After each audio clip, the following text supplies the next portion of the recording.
So, okay, Gary, you said that you like history, you like reading history, you especially like the world history, right? Yeah, I guess you can say Yeah. so. So, my question is, what kind of history do you like? I primarily look into European history, early modern, up to the 20th century. Lah. Okay, up to the 20th century. So, you're familiar with someone named Napoleon then? Obviously. I mean, everyone are. Everyone is familiar. Okay, who is this Napoleon? Okay, I guess before we can start explaining about Napoleon, we should talk about France before Napoleon. I can go very deep all the way back to Charlemagne. There's no need to go that far behind. So I think it's best if we can start talk about France around the mid 1700s. So why the French Revolution happened? Because the only reason Napoleon could be where he is at his peak is because of the French Revolution, without which he wouldn't be there. So France was a great power of Europe. Despite its size, they have a third of the population in Europe. So quite significant. And the French state was uniquely absolutist in the sense that the central government have quite a lot of power. Sure, there are other countries in Europe who are centralizing and all, but France is uniquely powerful. If you look at the population density of France, they're all concentrated around Paris. This level of concentration doesn't exist in other places. Sure, maybe to some level you will see this concentration in England or Spain, but if you see in other countries like Italy, Germany, you don't have this level of concentration within the seat of power. France in the 1700s spent much money into wars. Even during King Louis XIV's reign, they fought a lot of wars against the Dutch, the Austrians, the Spanish, the English. And then during King Louis XV's reign, they fought major wars like War of the Austrian Succession, the 7 Years' War and all. And okay, sure, these wars were wasteful and you might wonder, why even fight these wars? Okay, sure, these wars are wasteful. It takes a lot of resource to mobilize hundreds of thousands of men. You know, the amount of ammunition, gunpowder, guns, uniform, food you require. These are hundreds of thousands of men who are fighting instead of farming, producing, manufacturing, trading. And ships lost. France lost a lot of their overseas colonies, especially in the 7 Years' War. They lost Canada. They lost French Louisiana to Spain. They lost their Indian colonies. So these are all expenditures, companies, manufacturing destroyed, their workforce destroyed. Sure, but the upside in these wars is that if you win the war, you gain strategic land, you gain strategic resource, you gain strategic position in Europe, which the English did. They got a lot of colonies and all. They became powerful through trade. In hindsight, yes, they were wasteful. But at the time, when the opportunity of war comes, and when the string of alliances, especially in the 7 Years' War, you see France, Austria, Russia form an alliance against Prussia. It looks like a 3v1, in the mainland. It looks like it will be over, and indeed, Prussia was pushed to the last straw. They nearly lost, but somehow they won and they made a comeback. So France spent a lot of money into these wars, expecting something in return, but it didn't come. So they went into debt, and because of the centralization and the court culture, the culture in the Palace of Versailles and all, pretty wasteful, and you get all these scandals, and they lose a lot of money. They went into such a terrible debt that by the time of the French Revolution, I guess about half or a third of their state expenditure is just to repay the interest of the debt. That's an insane amount of debt they've collected throughout the years. So a few years before the French Revolution, you have the American independence. All right, the 13 colonies, they declare independence and all. France was still in debt. They're in serious debt. And yet they send troops, they finance the effort for independence. And you might think again, why would you do this? It's pretty wasteful. You've fought these wars and none of them were a win, and why would you do it again? Plunging your country into more debt. But for the French aristocrats and the monarchy, I guess, they see it as a desperate attempt. Like they're thinking, okay, if we win just this one, we can get a lot of concession, monetary concession from the British. We can get our colonies back. We can get our money back. We can force the British to pay us, but that didn't happen. And So you're saying that they're greedy in a sense. I guess you can say that, but again, it's hindsight, right? If it was successful, they could have turned things around. Also, another thing is they were expecting the United States to be a trade partner, but in the end of the day, after the War of Independence, the United States still primarily trade with the British. Yeah. This is before. Before Was this Napoleon. before Napoleon? War of American Independence, Napoleon, he was already born, but he didn't play a part in it. Yeah, he didn't participate. His father, he was a nobility, but a low-ranking nobility, a Corsican low-ranking nobility. And his father actually fought for the Corsican independence from Genoa. But a year before Napoleon was born, Genoa sold the island of Corsica to France, which is why Napoleon, he was born French. Then the French sent an army to Corsica, took over the island, and Napoleon's father, he was one of the few who switched sides. So he became loyal to the French crown and helped administer the island. In his young age, he was sent to mainland France to study in the military academy. So since a young age, he was already learning about the military and all. It was pretty hard for him. He was bullied, especially because of his accent. He came with a Corsican accent. He doesn't sound like typical French.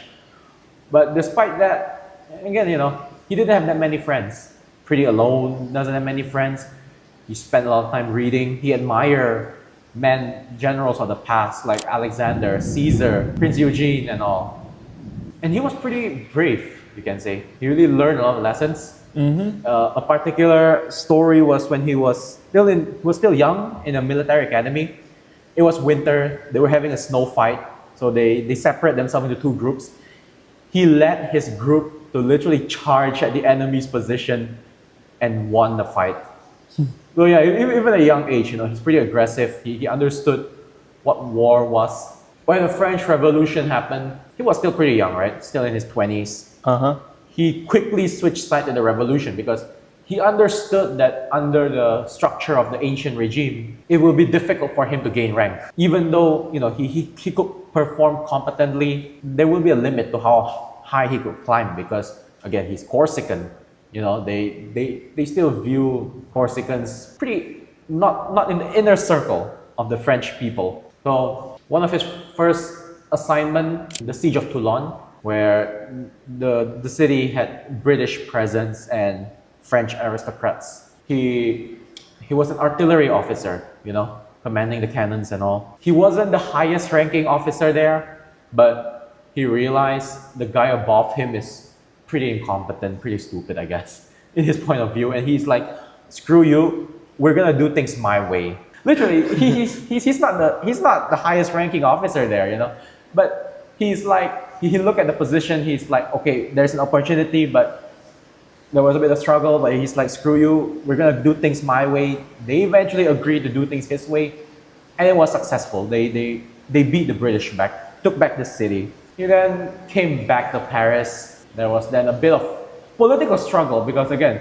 the Republicans, they were not a cohesive political movement. There were a lot of people with their own opinions and all, and then you have the terror where there was a lot of guillotines and executions. There was a lot of chaos. And in the midst of this chaos, there was an attempted coup by a bunch of civilians. They tried to take over the government. Luckily, Napoleon was in Paris. He aimed the cannons at them and shoot at them, and he was hailed a hero. Now, France had a bit of win and loss in the first war of the First Coalition. because Prussia and Austria waged war against France, trying to save the monarchy, trying to bring back the monarchy. And in this time, France tried to launch a counteroffensive. So they prepared two armies to attack Germany and one army to attack Italy. So they formed the army of Italy. Around 32,000 troops was there. And they were deciding who should command it. There were a few candidates. Napoleon was one of them. Eventually, the Directory, which is the government in Paris, they eventually chose Napoleon to command the army of Italy. Again, sometimes that's just how life is, right? Like, what if they didn't choose Napoleon to lead the army of Italy? It would have been so different. But because of his popularity and his performance in Toulon, eventually they chose Napoleon.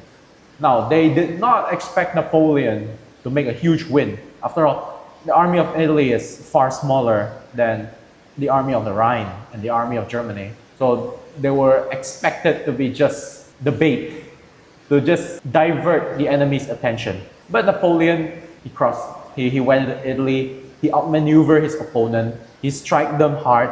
He was in the front line. He lead his army. He personally helped aim the cannon at the enemy's position and all. So it was stunning victory. No one expected that.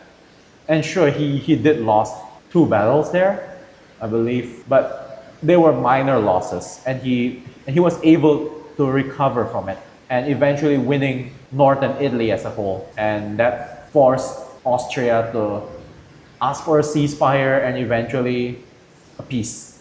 So why was I still don't get why Napoleon was famous for his name. Like why did he get attention? Okay, that's an interesting question, because aside from being a military man, this is what most people don't know, is that he's a master of propaganda. He knows how to use the media, the newspaper.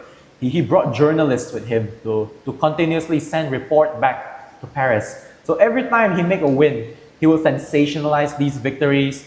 He will portray himself as just this big hero who saves France in a time of difficulty. So he managed to influence the newspaper, the media, to portray him as a big hero, even before he was emperor. So despite being a general, he also understood the other field of power and influence, which is the media, how you portray yourself. Now, after this first victory, it was the conclusion of the first coalition. Famously, he went to Egypt. This was before the second coalition. He got some grand plans in Egypt, but eventually, due to the lack of supplies, the weather in Egypt, and the people who were being rebellious, because again, Napoleon had many reasons to go to Egypt to further push his name in the media and all. But also, he got this grand idea of cutting British trade by pushing all the way to India, like Alexander the Great did. Again, he admired Alexander the Great, so he was thinking, oh, maybe I can do just the same thing like what Alexander the Great did. He will go all the way to India, destroy the British in India and all, but that didn't happen. He lacked the supplies, he lacked the men. They were tired, they were having a lot of disease, and so he needed to return. So wait, Alexander the Great was younger than him, right? Napoleon was still in his early 30s, so you can say around the same age. Around the same age. So I believe Napoleon died at 32. wait, so he wanted to become like Alexander, but then he failed to become Alexander because he lacks. Yeah, just now you mentioned resource. He lacks supplies. He lacks. Oh yeah. Yeah, quite Yeah, interesting. because again, they couldn't send too much to Egypt. They sailed to Egypt with the navy, and we all know the French navy was weak, and the British navy was way more powerful. You couldn't send way too many ships there, and even the journey to Egypt was dangerous. They have to hide, they have to avoid the Royal Navy and all. And even then, once they reached Egypt, it was just over expectation. They thought that they came here with the idea again. It was all about the revolution. Napoleon was all about the revolution, to spread enlightenment, to spread the idea of liberty and all. So they thought, okay, we'll come in with our atheistic view, you can say, And Napoleon himself feel that he came here to liberate the locals from their local belief, their religion, trying to bring a whole new idea to liberate them. But he did not expect the whole Egypt to basically rebel against him. You know, like people, they're fighting the soldiers, they're fighting in the streets, they're trying to get rid of the French all across Egypt. So it was a lot of resistance. They have disease, they lack the supplies, and eventually he needed to retreat, because when the Allies found out that Napoleon is in Egypt and he's having trouble there, they thought, okay, let's attack France now that he's gone. And so he's like, okay, he just peace out and then just escape out of Egypt. He's like, okay guys, look, France needs me, so I'm gonna leave you for a while, bye. And then he left. I mean, what drove Napoleon to expand his, how to say, empire, so aggressively? At the time, it's not his empire yet, right? He's still a general. Sure, a popular one, but he's still a general. His expedition to Egypt was both his idea and the directory. The reason he wants to go to Egypt is, again, to bring his name, push the idea that he's some hero of France. But also he wanted, again, as I mentioned earlier, he wanted to disrupt the British in India. He wanted to disrupt British trade. So he wanted the fame, but not the... The fame and the benefit also. While the directory wanted him to go to Egypt because they're afraid of him. He's popular in the newspaper. He's gaining more and more popularity. They were afraid that he might overthrow the directory. So the directory is a group of 5 people who are leading the government. So instead of having a president, they have 5 people. So they wanted to get rid of him. They wanted, like, okay, you know what? You're way too popular here. You're challenging our power. You need to go to Egypt. But eventually he returned. He assembled an army, and he made that famous cross through the Alps. Again, copying another great general, which is Hannibal Barca, from the Second Punic War. The Austrians were expecting him to come from the west, but he's like, nope. He passed through the mountain during the winter, through the Alps, completely by surprise. Literally, he came from the back of the enemy, and it throws the enemy off. They have to move around. And that's when he scored a crazy comeback at the Battle of Marengo. His army was divided. There was a lot of chaos. Again, he didn't expect the enemy, the whole of them, to be there. So half of his army was engaged, while the other half was all the way back. It wasn't until the messengers came and informed him that the entire army was there, he immediately rushed and fought. The Austrian general, he was so confident. In fact, by midday, he was literally writing a letter back to the emperor saying, oh yeah, man, we're winning this battle. And then literally by sunset, he's the one running away. Imagine, in half a day, the mood of the battle completely flipped. And that was the battle he lost one of his closest friends, General the Sakes, or how you say that. Yeah, a pretty big loss for Napoleon. He was there with Napoleon a lot of time, and he unfortunately died in that battle. But after that, he was able to score a comeback, and this time forced Austria to surrender again for a second time. So this is just the end of the Second Coalition, right? He still haven't reached his peak yet. Wait. Yeah, dude, I'm talking to you about these big wins, and you know what? Okay. It's not even the peak. I thought it was climbing. I know, right? It's just like, when you see the market, you see the candlestick goes up, you're like, oh wow, we're booming, right? But nope, it keeps going up. We're still not there. We haven't reached the peak yet. He's not even emperor yet. He's still a general. No, he's still good then. Until this point, he's still good. Yeah, he's still a general. He's not the emperor yet. Even though he's a general, he's the one forcing the enemy to surrender. He's just a general. Like usually, it's like, it will be an exchange. Typically it will be an exchange between 2 kings. They'll have some negotiation, but nope. Napoleon just pushed. He pushed the enemy's army. He's like near Vienna.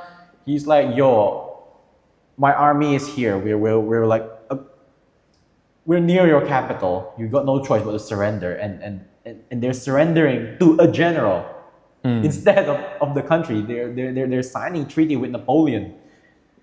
It's unprecedented.